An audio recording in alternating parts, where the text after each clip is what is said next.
By the way, I do have a strong opinion on something else we talked about, which is inflation. And my observations, I don't think we're ever going to see inflation. Like, I mean, there's again, this macroeconomic talk about when will inflation come. Well, I mean, from what I can see, the core inflation metrics in Europe and in the United States, they both exclude energy and food.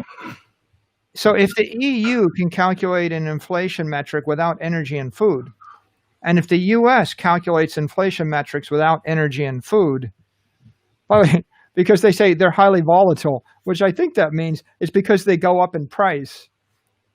But in what universe that you expect to live in do you expect to be able to live without food and without energy?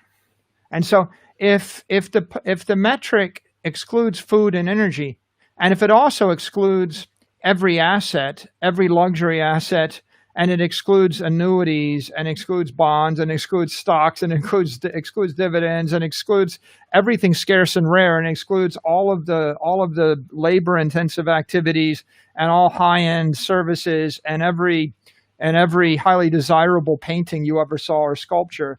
And if what's left, right? Like I think that the government agencies will just continually redefine the market basket of elements to include streaming videos and manufactured low variable cost items, and there will never be any inflation. Does anybody really think that streaming YouTube videos are ever going to go up no matter how much the Fed prints? It's a good point. Like, it won't happen. People keep waiting for the hyperinflation. There won't be a hyperinflation, right? But if you wanted hyperinflation, the hyperinflation is $1 million bond that costs $10 million today, which means you've got 22% inflation on an annuity for the last every year for a decade. And so if every macroeconomist ignored 22% inflation and the single most important thing in the world for a decade running, why would you think that they're going to discover 2% inflation sometime in the next 10 years? And but let me say that a different way. A bond that yields $50,000 a year is a lifetime annuity, right? It is a retirement. It is an early retirement. It used to cost $1 million to retire early, never work again in your life. And now it costs $10 million.